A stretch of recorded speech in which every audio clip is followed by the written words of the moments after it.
Yukarı leksiyanın devamı vatandaş. Devlet Meclisi'nin bazı azaları ve savdo sanat sahası dahilleri ve tahlilçiler ensirashga başladı.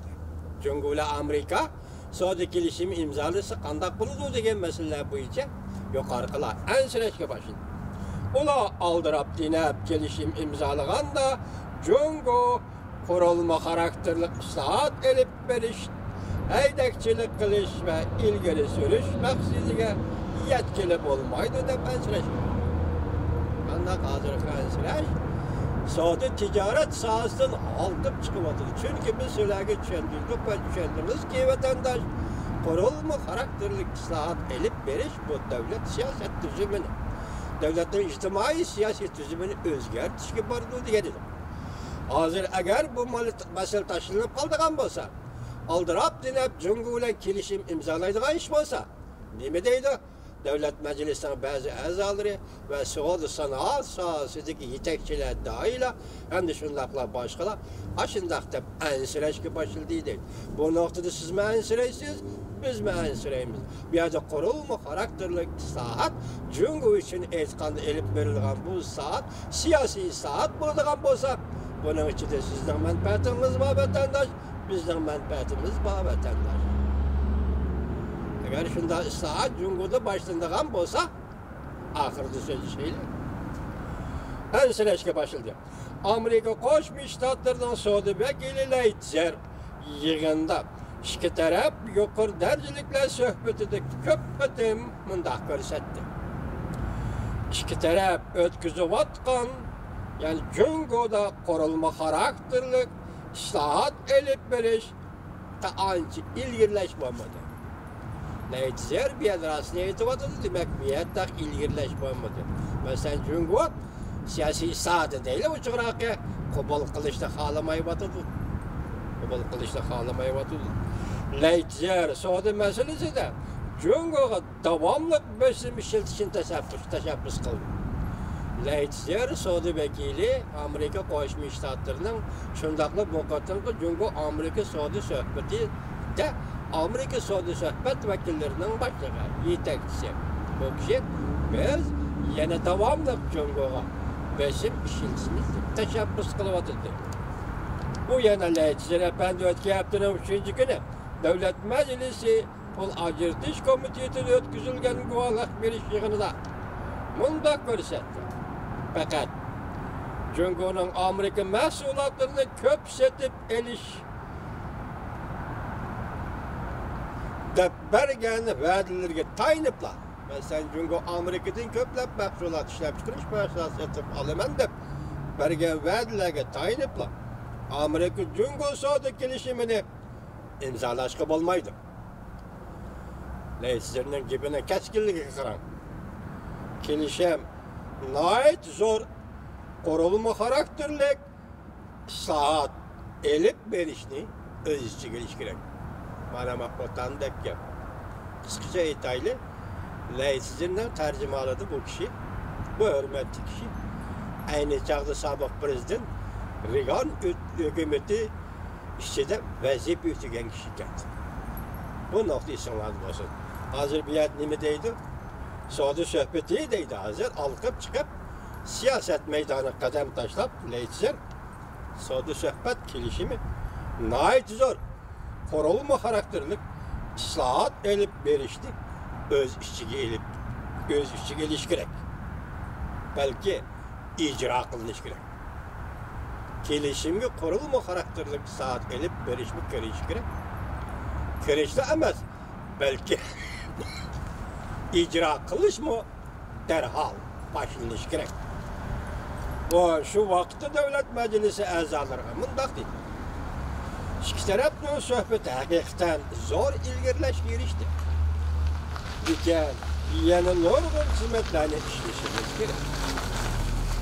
Mutaxassislar bilim hazisi Amerika shirkatchilar tadqiqot o'rdi Jungo iqtisod masalasi mutaxassis Derek Sizores Volketsi gazetiga Jungo'ning suhbat texnikasi to'g'risida to'xtalib bundaq dedi. Mesela Cungo söhbeti kandak bulturdu. Amerika Koçmuş Ştatları kandak bulturdu. Söhbeti Cungo kandak teknikine, yoki metod teknikini işletirdi degan meselesi bo'yicha direkt Sizores Volkuchsi gazetiga mundaq dedi. Butkul jarayon bir aldamchilik. Cungoning söhbet metodi yoki söhbet texnikasi bu nima deydi? Butkul jarayon bir aldamchilik. Mana o'g'al bola amerikalik kenjima. Bu yerda Xitoyning siyosati emas, millatning xarakterini sizib olgan, bilib olganga. Tushundingizmi? Siyosat bilan millatning xarakteri qandoq qildi, qandoq jipsilishib kelyapti. Buni aqli yo'sinda tushungan va bilib olganga. Nima deydi? Jungoning suhbat texnikasi üstüne to'xtalib mundaq dedi. Butkul jarayon bir aldamchilik. Bu mundaq hisoblanadi. Amerika agar o'z oldiga yakka harakat qo'llanilgan bo'lsa, maqsadga yaxshi yo'l bilan yetalaydi. Bu yer nima demakchi? So'zimiz Amerika sen o'z oldinga ish qilayver. Suhbatlashman deb vaqtni zoya qilma, o'zingni avor qilma. Bu sening qo'lingdan keladi. Amerika qilaman deganingni qilaversan, balki sen yaxshi yo'l bilan maqsadingga yetalishi mumkin. Jungocha suhbat qurish bu bir ilgarlik. Bu bir jarayon. Bu jarayon faqat aldamchilik. Diqqat eting. Maslahatlashish, fikrlashish bilan xud qo'lingni tushab qo'yma. Deydi. Sen o'z yo'lingdan o'zingning usuli meni va Amerika. Maslahatlashiman, fikrlashiman deb o'zingning xud qo'lini tushab qo'yma. Xabardan Aqsarayning sobiq maslahatchisi taktikashunos Bonunning so'zlaridan naql keltirib, bunday deydi. Agar prezident Trump umid qilganiga erishmoqchi bo'lsa, yana Amerikaga kerak bo'ladigini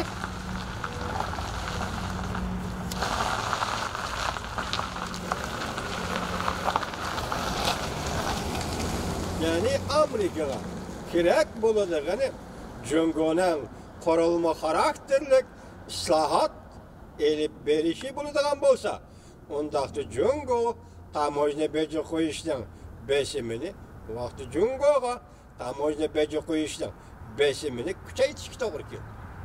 Steve Bannon hozir Gobingoning do'sti bo'lib qoldi. Aqsarayning sobiq maslahatchisi. Hozir bu kishining so'zlarini naql elib Volkuchsi gazeti nima deydi? Agar sizning maqsadingiz Amerika qurilma xarakterlik islohot elib berish bo'ladigan bo'lsa, u chaqda Jungoga qo'yilayotgan bojni hargiz bekor qilmang.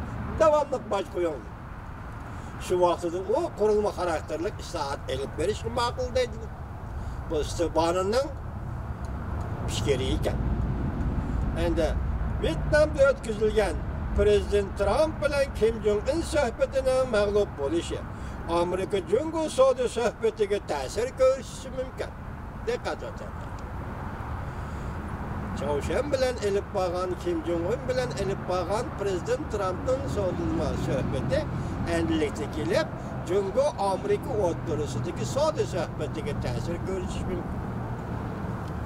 Volkuchsi gazeti bunday ko'rsatdi. Amerika amaldorlarining deyishicha, Reis Jinpingning shu nuqtadan tushunib bilishini umid qilamizki, agar prezident Trump shart-sharoit yetishmadi, hozirlanmadi deb hisoblaydigan bo'lsa, u holda suhbatni rad qilishi mumkin. Diqqat eting, 27-kuni agar prezident Trump ikki davlat suhbatining shart-sharoit yetishmadi yoki shart-sharoit hozirlanmadi deb hisoblaydigan bo'lsa, prezident Trump Xi Jinping bilan elib boradigan va imzolaydigan kelishimni rad qilishi. Lekin bu amaldor yana shuningdan ansirdiki, Beijing ta'tirisiga hukm qilib, prezident Trump tezda g'alaba qilishga oldiryapti deb hisoblashi mumkin. Hazır Prezident Trump'ın kelişim imzalaş kaldıravatqanlığı Reis Xi Jinping'le söhbet kuruş kaldıravatqanlığı ihtimal bu Prezident Trump'ın qandaq yana bir məsləhətlər üçün kaldıravatqanlığıdır dep Cumhur hükümeti müşünde oylap kaldırgan bolsa vakti belki Cumhur hükümeti keynigi söyleyiş mümkün ya ki başka bir oyun çıkarış mümkün dep ensireydiganlarım var. Reis Xi Jinping hem devlet işçi besim kopşuravatıdı. Reis Xi Jinping hem devlet işçi besim kopşuravatıdı. Ol kutsu giziti onda görsetti. Xi Jinping Avrupa'daki ziyaretini ahırlaştırıp Amerika Koşmuş Ştatlarının Florida Ştatı'na yetip gelip Cumhurluklar tarafından Prezident Trump'ın kölbeyi aramgayla uçup gelip Cumhurluklar karavatkanı Cumhurluklar tarafından Prezident Trump'ın kölbeyi aramgayla uçup gelip Prezident Trump bilen yaraşmakçı boldu dep kelişi mümkünliginden sireydi Prezident Çilema ama Reis Xi Jinping değil. Demek Reis Xi Jinping Avrupa ve İtalya, Fransa'daki ziyaretini ahırlaştırıp Florida gelip Prezident Trump bilen yani Amerikalı bilen yaraştı, yaxşılaştı dep Cumhurluklar muşundaq fikir kılışıdı o değişmedi. Xabar diyene Cumhur söhbet vekili ümidi yetekçilik kılgan Muavin Vezir Liu He yakında her kaysi bölüm tarıma xadimlerini çakırıp yığın etip orta tonuş hasıl kıldı. Reis Xi Jinping Amerika kelişten burun hazırlık söhbet vekili Liu He her kaysi tarmaklarga kirip ortak tonuş hasıl kıldı degende bular fikirleşti. Yani Reis Xi Jinping bu kadar Florida ştatıda Prezident Trump ile uçuruşup kelişim imzalap mındak kelişimge mezmulla kol koydu, imza koydu dep Cumhur'un işki kısmındaki emeldarlarını ortak tonuş keldi degen gep. Endi bunu siyaset noktasında Cumhur'un kayının ordusu kandak olduğunu bilmeyimiz. İşkilep biri agahlandırış şeklinde, biri bildirip bir şekilde hareket kıldıydı. Yeni başlanğan işki kurultay asaslığı ittifaqlığın ta'kidildi Cumhur'da. Siyasi kengaşlığın bayanatı